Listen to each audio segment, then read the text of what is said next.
జై శ్రీమన్నారాయణ. అస్మద్గురుభ్యో నమ.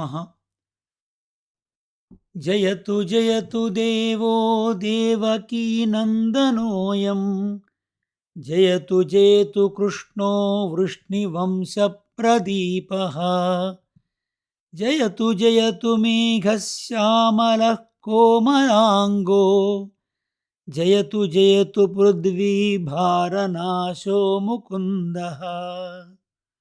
ఓ దేవదేవా, దేవకీనందన, నీకు జయము. వృష్ణివంశ మంగళదీపమా, కృష్ణా నీకు జయము. సుకుమార శరీరా, మేఘశ్యామ నీకు జయము. భూభారనాశక ముకుంద నీకు జయము జయము. ముకుందమాల థర్డ్ శ్లోక. భగవద్బంధువులారా, శ్రీమద్భాగవత తత్వదీపిక సప్తమ స్కంధం మొదటి పాడ్కాస్ట్లో స్వాగతం. ఇంతవరకు ఆ భగవంతుని యొక్క అనుగ్రహంతో మనం 6 స్కంధాలని పూర్తి చేసుకున్నాం. 6 స్కంధాలలో భాగవతంలో మనం పరీక్షిత్తు మహారాజు యొక్క ప్రశ్న, పరీక్షిత్తు మహారాజు యొక్క జననము, సుఖమహర్షి యొక్క ఆగమనము, విరాట్ పురుషుని యొక్క స్వరూపము, సృష్టి కార్యము, దశవిధ లక్షణాలు, అష్టాంగ యోగము, విదుర ఉద్ధవ సంవాదము, విదుర మైత్రేయ సంవాదము, వరాహావతారము, హిరణ్యాక్షుని వధ, కర్దమ ప్రజాపతి దేవహూతి వివాహము, కపిల గీత, దక్షయజ్ఞము, ధ్రువచరిత్ర, పృథుచక్రవర్తి వృత్తాంతము, పురంజనోపాఖ్యానము, ప్రియవ్రతుని వంశము, జడభరతుని వృత్తాంతము, భూమండలము సూర్యచంద్రుల గమనము, నరకలోకాల వర్ణనము, అజామిళోపాఖ్యానము, దక్ష ప్రజాపతి జన్మించటము, వృత్రాసుర వధ, నారాయణ కవచం యొక్క ప్రాముఖ్యత, ఇవన్నీ కూడా మనం పూర్తి చేసుకున్నటువంటి 6 స్కంధాల్లో మనం పూర్తి చేసుకున్నాం. ఇప్పుడు 7వ స్కంధంలో మనం విశేషమైనటువంటి విషయాలేమిటో తెలుసుకుందాం. పరీక్షిత్తు శుకయోగేంద్రుని ఈ విధంగా ప్రశ్నిస్తున్నాడు. భగవంతుడు సర్వభూతముల ఎడ సముడు కదా, అందరి ఎడలా ఆయన ప్రేమ సమానమే గదా. అట్టిచో ఇంద్రుని రాజ్యము దైత్యులు అపహరించిరని ఇంద్రుని కొరకు దైత్యులను తాను చంపదగునా? తాను అవాప్త సమస్త కాముడు కదా. దేవతలు తనకు చేయు ఉపకారం ఏమీ లేదు, అసురులు చేయు హానియూ లేదు.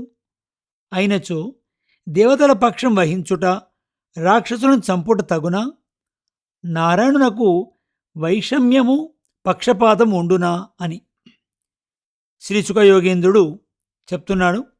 మహారాజా, నీవడిగిన ప్రశ్న చాలా మంచిది. దీనికి సమాధానం ప్రహ్లాదుని చరిత్రయే. ఇది పరమ పూజ్యమైన పరమ పుణ్యమైన కథ. భగవంతుని మహత్వమును మనకు ఎరింగించున్నది భాగవతుని చరిత్ర. ఇందుచే ప్రహ్లాదుని చరిత్రను తెలుసుకుందాం. దానికి ముందుగా ఈ జగత్తు యొక్క రహస్యమును, భగవాను యొక్క స్వరూపమును చెప్పదని వినుము. భగవానుడు రాగద్వేషాది గుణములు లేనివాడు. రాగము ద్వేషము కలుగుటకు సత్వము రజస్సు తమస్సు అను 3 గుణములు గల ప్రకృతి సంబంధము కారణము. ఈ ప్రకృతి సంబంధము కర్మలచే ఆత్మలకు కలుగుచుండును. సత్వము రజస్సు తమస్సు గుణములు గల ప్రకృతి యొక్క రూపాంతరములే ఈ జగత్తులో మన కంటికి కనిపించు సకల పదార్థములు. మన శరీరములు కూడా అట్టివే. వీటన్నింటిలో జీవులుందురు. ఆ జీవులకు ఏనాడు కర్మలతో సంబంధము ఏర్పడినదో తెలియదు. అది అనాది. ఆ అనాది అయిన కర్మ సంబంధముచే ఈ జీవులకు శరీరముతో సంబంధము కలిగి రజస్సు తమస్సు కర్మానుగుణముగా హెచ్చుచు తగ్గుచూ ఉండును. ఈ జీవులు ప్రకృతితో కూడి భగవానుచే ధరింపబడుదురు, నియమింపబడుదురు. జీవులు ప్రకృతి కలిసిన దానిని జగత్తు అందుము. ఈ జగత్తు శరీరం వలె భగవానునికి లొంగి ఉండును. ఆయన లేనిదే ఇది నిలువలేదు. ఆయనలోన వ్యాపించి ఉండును. పైనున్న జీవుల కర్మలను బట్టి శరీరములో సత్వము, రజస్సు, తమస్సు మారి మారి వృద్ధి పొందుట, తగ్గుట జరుగుచుండును. సత్వగుణము వృద్ధి పొందినప్పుడు ధర్మమునకు, సత్యమునకు విజయము కలుగుచుండును. ఆ సత్వగుణము హెచ్చుగా గల దేవతలు, ఋషులు జయమును, ఉల్లాసమును పొందుచుందురు. రజోగుణము వృద్ధి పొంది సత్వగుణము తగ్గిన నాడు అసురులు వృద్ధి పొంది విజయమును, సుఖమును అనుభవించుందురు. తమోగుణము వృద్ధి నొందినప్పుడు యక్షులు, రాక్షసులు విజయమును, ఆహ్లాదమును పొందుచుందురు. ఈ మూడు గుణములే ఒకదానిని ఒకటి బాధించుకొనుచు క్రిందు మీదులగుచుండును. ఇట్లు ఇవి లేచుటకు, తగ్గుటకు కర్మ కారణము. కాలము దీనికి సాయపడుచుండును. వీటన్నిటినీ నిలబెట్టుచు సాగుచున్నట్లు చేయువాడు భగవానుడు. అతని ద్వేషము గాని, ప్రేమ గాని ఒక దానిని ఒకటి బాధించుకొనుటకు కారణములు కావు. అది ప్రకృతి స్వభావము, కాల పరిణామము. అవి స్వతంత్రముగా నిలవగలిగినవి కావు. కనుక లోపల భగవానుడు వాటికి ఆధారమై వానిలో వ్యాపించి ఉండును. మన శరీరములో చైతన్యము గల ఆత్మ ఉంటే శరీరము నిలుచును. ఆత్మ శరీరమంతా వ్యాపించి ఉండును. కాని శరీరము తనంతట తాను మారుచునే ఉండును. అది దాని స్వభావం. అట్లే భగవానుడు విశ్వమునకు అంతకు లోన వ్యాపించి ఉండును.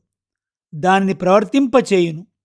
దానియందు కలుగు మార్పులు దాని స్వభావమును బట్టియు, కర్మను అనుసరించియు, కాలముననుసరించియు సాగుచుండును. ఇదే దేవతలకు, రాక్షసులకు గల వైరుధ్యము. సత్వగుణము దేవతలకు, రజోగుణము అసురులకు అధికము. సత్వగుణము జయించి రజోగుణము తగ్గుట విశ్వమునకు శ్రేయము. కాని ఒకప్పుడు కాల కర్మానుగుణముగా రజోగుణము వృద్ధి చెందును. అప్పుడు సత్వగుణమును వృద్ధి పొందించి రజోగుణమును తగ్గించుట విశ్వమునకు హితము. కనుక భగవానుడు రజోగుణమును తగ్గించుట, సత్వమును వృద్ధి పొందించుట చేయుచుండును. భగవానునికి పక్షపాతము గాని, వైషమ్యము గాని లేవు. వాని వాని స్వభావముననుసరించి నడుచు వానిని లోకశ్రేయస్సుకు అనుగుణముగా మలచుటయే స్వామి లీల. ఆయనకు రజస్సు, తమస్సు అంటవు, రాగద్వేషములుండవు. ఇవి నిలుచుటకు, సాగుటకు ఆయన సంకల్పమే కారణము. పూర్వము రాజసూయమున శ్రీకృష్ణ భగవాన్ నిందించుచున్న శిశుపాలుని శ్రీకృష్ణుడు చంపినాడు. ఆ శరీరము నుండి దివ్యమైన కాంతితో వాని ఆత్మ శ్రీకృష్ణునిలో ప్రవేశించెను. దానిని చూచి ధర్మరాజు ఆశ్చర్యపడినాడు. నారదుని ప్రశ్నించినాడు. వేరొక కోరిక లేక భగవంతునే ఆరాధించువారు పొందడి ఫలమును పొందినాడు శిశుపాలుడు. నిందించిన వానికి ఇంతటి ఫలమెట్లు సిద్ధించెను? పూర్వము వేణుడను రాజు కూడా ఇట్లే భగవంతుని నిందించినాడు. కాని అతడు నరకమును పొందినాడు. శిశుపాలుడు అంతకన్నా ఘోరముగా నిందించినాడు. కాని భీష్మాదులందరూ చూచుండగా కృష్ణులో చేరెను. ఏమి కారణము అని యుధిష్ఠిరుడు నారదుని ప్రశ్నింపగా నారదుడు ఈ విధంగా సమాధానం చెప్పినాడు. స్తోత్రము, నింద మొదలగునవి శరీరముకు సంబంధించినవే గాని ఆత్మకు సంబంధించినవి కావు. జీవుడు శరీరముతో చేరి ఉండును. ఆ శరీరమే తాను అని అభిమానించి ఆ నిందను, స్తుతిని అజ్ఞానముచే తనవిగా భావించును. ఈ శరీరమునకు ఆత్మకు గల భేదమును గుర్తించలేడు. అందుచే శరీరమునకు కలిగిన దుఃఖములన్నీయూ తనవే అనుకొనుచుండును. శరీర సంబంధమును వదలి ఆ భగవానునితో సంబంధమునే భావించినప్పుడు ఈ ఆత్మకు శరీర సంబంధముచే కలుగు దుఃఖము అంటదు. శరీర సంగమును వీడి భగవంతుని యందే మనసు నిలుపుటకు భక్తి ప్రధానమైన సాధనం. శిశుపాలునకు భక్తి లేదు. కాని భక్తిచే ఆరాధించబడు భగవానుని ద్వేషించినాడు, దూషించినాడు. సంతతము మరి యొక్క భావము అడ్డుపడకుండా అతనినే ప్రేమతో స్మరించకుండా స్మరించుట సాగినది.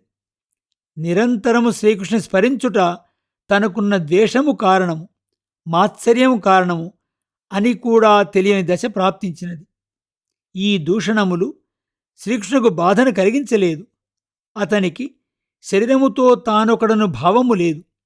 కనుక శిశుపాలునకు శ్రీకృష్ణ స్మరణమే సాగినది. పట్టుదల పెరిగినది, భావన అతిశయించినది. ఎందుకు తాను దూషించుచున్నాడో కూడా మరిచినాడు. మనసు సంతతము కృష్ణుణ్ణే స్మరించుడచే అతని ఆత్మ ఆనంద స్వరూపుడగు భగవంతునిలోనే చేరినది. వేణుడను రాజు ద్వేషమును మరవలేదు. కృష్ణుని స్మరణ పరిపూర్ణముగా సాగక ద్వేషమే ప్రధానముగా సాగినది. అందుచే వాడు నరకను పొందినాడు. మన మనసుకు ఎల్లప్పుడూ ఏదో ఒక వస్తువును స్మరించుట అలవాటు. స్మరింపబడు వస్తువును ఆశ్రయము అందురు.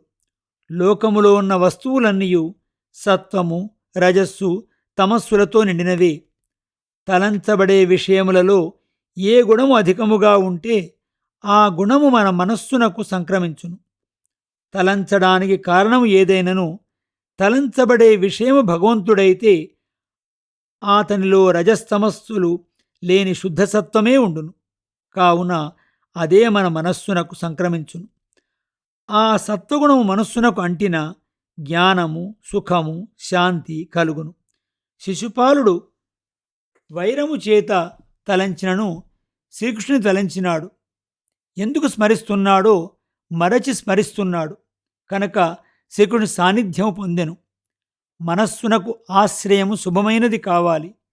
దాన్ని పరిపూర్ణమైన భావముతో స్మరించాలి. అట్టిచో స్మరించిన వాడు ఎట్టివాడైనను ఆ స్మరించే భగవానునే చేరుతాడు. ఈ రహస్యమును తెలుసుకొని ఇక మనము ప్రహ్లాదుని చరిత్రను తెలుసుకుందాం.